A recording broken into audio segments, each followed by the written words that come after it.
Hello friends, আসসালামু আলাইকুম। তো কেমন আছো তোমরা সবাই? আশা করছি তোমরা সবাই ভালোই আছো। তা আমিও বেশ ভালোই আছি। তো আজকে তোমাদেরকে বিয়েবাড়িতে কেমন করে এঁচোড় চিংড়ি রান্না করে আর ওদের এঁচোড় চিংড়িটা এত কেন টেস্ট হয় তেমনই ঠিক তোমাদের রান্না করে দেখাবো। তো প্রথমে আমি কি করেছি, আলু আর এঁচোড়টা কেটে নিয়েছি। তারপরে কড়াইতে তেল দিয়ে ওইতে আলুটাকে দিয়ে ওইতে একটু সামান্য নুন আর হলুদ দিয়ে বেশ আলুটা লাল লাল করে ভেজে প্লেটে তুলে নেব। তারপর ওই তেলের মধ্যেই এঁচোড়টাকে দিয়ে ওইটাও একটু সামান্য নুন আর একটু হলুদ দিয়ে এঁচোড়টাকেও ভাজবো। তো এঁচোড়টা যতক্ষণ ভাজা হচ্ছে তো ততক্ষণ কি করব, ততক্ষণ যে চিংড়ি মাছটা আমি বেছে রেখে দিয়েছি ওইতে একটু মশলা মাখিয়ে নেবো। মশলার মধ্যে আছে খালি নুন আর হলুদ। তো বেশ নুন আর হলুদটা চিংড়ি মাছের মধ্যে দিয়ে ভালোভাবে মাখিয়ে নেব। তো চিংড়ি মাছটাও বেশ ভালোভাবে মাখানো হয়ে গেল। তো দেখবো ততক্ষণ এঁচোড়টা লাল হয়েছে কি না। তো দেখতেই পাচ্ছ এঁচোড়টাও বেশ লাল লাল করে ভাজা হয়ে গেছে। তো এঁচোড়টাও এখন একটা প্লেটে তুলে নেব। তারপরে ওই তেলের মধ্যেই চিংড়ি মাছটা যে আমি মশলা মাখিয়ে রেখেছিলাম ওই চিংড়ি মাছগুলো দিয়ে দেবো। দিয়ে চিংড়ি মাছটাও বেশ একটু সামান্য লাল মতন ভাজবো, বেশি লাল করব না। বেশি লাল করলে কি হয়, চিংড়ি মাছ একটু শক্ত ধরনের হয়ে যাবে, এত ভালো লাগবে না। একটু সামান্য মতন লাল মতন ভাজবো।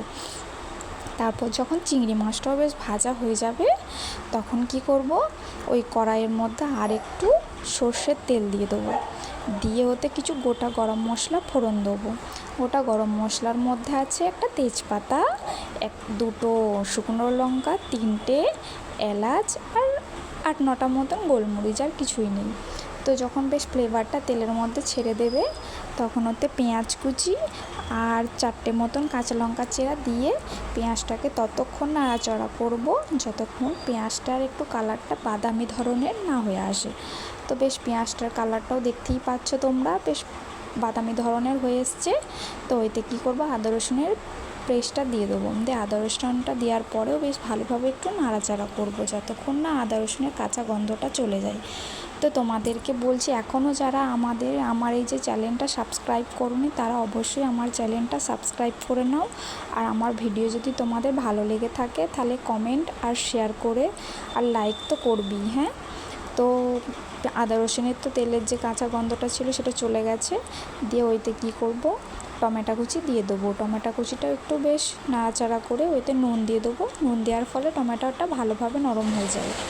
দিয়ে বেশ যখন একটু বেশ ভালোভাবে ভাজা হয়ে যাবে টমেটোটা তখন ওইতে মশলা দিয়ে দেবো। মশলার মধ্যে হলুদ, লঙ্কার গুঁড়ো আর একটু জিরে ধনের গুঁড়ো দিয়ে মশলাটা দিয়ে একটু নাড়াচাড়া করে নেবো। আর একটু সামান্য জল দিয়ে দেবো যাতে মশলাটা কড়ার গায়ে না লেগে যায়।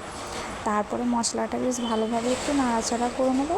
দিয়ে যখন বেশ একটু তেল সাইড দিয়ে ছেড়ে আসবে তখন ওইতে কী করব, ভেজে রাখা আলু আর এঁচোড় যে ভাজাটা ছিল ওইটা দিয়ে দেবো। দিয়ে একটু ভালোভাবে নাড়াচাড়া করব, মশলাটার সাথে মাখিয়ে নেব। মশলাটার সঙ্গে যখন বেশ ভালোভাবে মাখানো হয়ে যাবে তখন একটু সামান্য ওতে জল দিয়ে দেবো। জল দিয়ে একটু বেশ খানিকক্ষণ হতে দেবো, বেশ কষানোর জন্য।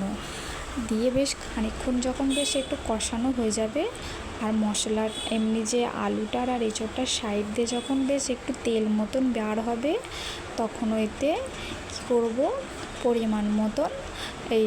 পরিমাণ মতন বলছি যে ভেজে রাখা যে চিংড়ি মাছটা রেখে দিয়েছিলাম সে চিংড়ি মাছটা দিয়ে দেবো। চিংড়ি মাছটা দেওয়ার পরে ভালোভাবে একটু নাড়াচাড়া করে তারপর ওতে পরিমাণ মতন জল দিয়ে দেবো। দিয়ে জল দিয়ে বেশ ভালোভাবে একটুখানি হতে দেবো। যখন একটু বেশ ফুটে মতন উঠবে জলটা তখন ওতে ধনেপাতা কুচি দিয়ে দেবো। ধনেপাতাটা দেওয়ার পরে একটু বেশ ভালোভাবে নাড়িয়ে একটু বেশ কী করবো, ধনেপাতাটা একটু জলের সাথে ভালোবেসে একটু মিশিয়ে দেবো। তারপর ওতে একটা প্লেট ঢাকা দিয়ে দেবো। দিয়ে 15 মিনিট মতন হতে দেবো যাতে কি এঁচোড়টা আর আলুটা ভালোভাবে সেদ্ধ হয়ে যায়। তো 15 মিনিট পরে যখন ঢাকনাটা খুলে দেখব, তখন দেখছি এত সুন্দর একটা গন্ধ বেরোচ্ছে, তোমায় কি বলবো। এমন এঁচোড় রান্না যদি গরম ভাতের সাথে হয় না, এক থালা ভাত যে অনিমেষেই শেষ হয়ে যাবে, তোমরা টেরও পাবে না।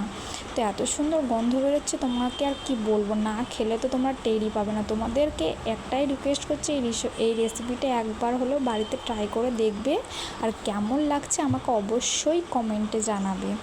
তো এই রেসিপিটা তো আমার হয়ে গেল। তারপরে কি করব, তারপর যে ছেনিটাকে সরিয়ে নিয়ে ওইতে 1 চামচ ঘি আর একটু ভাজা মশলা ছড়িয়ে দিলেই একদম পুরো এঁচোড় চিংড়ি রেডি। আর কিছুই লাগবে না, এক থালা ভাত যে উফ, আমার তো এখনই লোভ লাগছে। তো আজকে তো রেসিপি হয়ে গেল। তো আবার পরের রেসিপিতে তোমাদের দেখা হচ্ছে একটা নতুন একটা রেসিপির সাথে। ততক্ষণের জন্য তোমরা ভালো থেকো, সুস্থ থেকো, আর আমাকে আমার এই রেসিপিটা কেমন লাগলো অবশ্যই কমেন্টে জানিও। ততক্ষণের জন্য টাটা।